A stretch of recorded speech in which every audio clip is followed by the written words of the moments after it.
The Kimura arm lock is one of the most powerful positions in jiu-jitsu. Some people call it the grip of the gods. It's named after Masahiko Kimura, the legendary judoka, and who in judo called it the udegarami. All of which is just a little bit of background. Essentially, this is the Americana and this is the Kimura. Both rotate the shoulder joint the wrong way.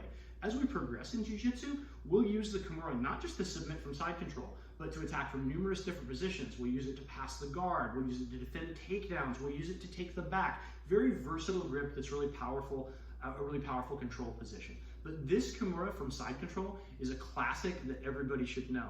And it's really, in addition to just teaching you how to submit, it's gonna instruct your hips on how best to move and switch. So if I'm attacking Elias, so I'm on top in the other way, or I'm gonna do it on my good side. So first I have to clear his frames, cup the shoulder, clear his frames out.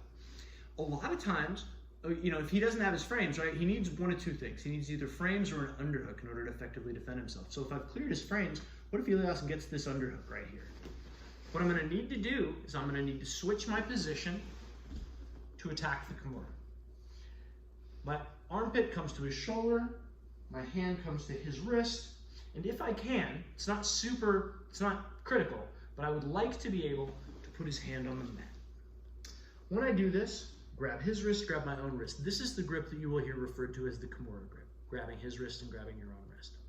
The thing is, in order to finish him, just like the Americana, what I should try to do is lift his elbow. But the problem with trying to finish it here is if I try to lift his elbow, you see how Elias's body also comes off the mat? I'm creating space, which isn't gonna allow me to hyper-rotate his shoulder. So in jiu-jitsu, if you think you should move your hands, move your hips instead.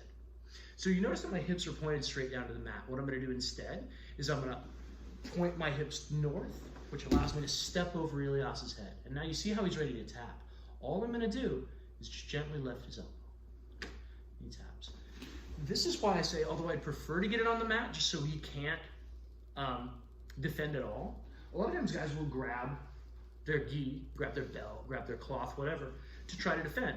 And it's not really a great defense. The reason for this is, it's not his hand that I'm attacking, it's his shoulder. And so, when I lift that elbow, the shoulder joint is what gets attacked. So let's do this from the top, and I'll show you all this hip movement that's so important, right? So we have our side control position. Let's say Elias has his frames even, to start. I'm gonna cup his shoulder, cup the elbow, turn my hip down and walk my knee up, right? This clears his frame. I'm gonna move my head, get his hand on the other side of my body. Now he has no frames. At this point, Elias goes for the underhook, and I switch. Put his hand on the mat, or he can grab, that's fine. So you saw how I turned my hips north to clear his frame before. I'm gonna turn my hips north again, just so I can step over his head. And as I step over his head, just lifting the elbow, even though he has his defense in, still powerful enough to finish.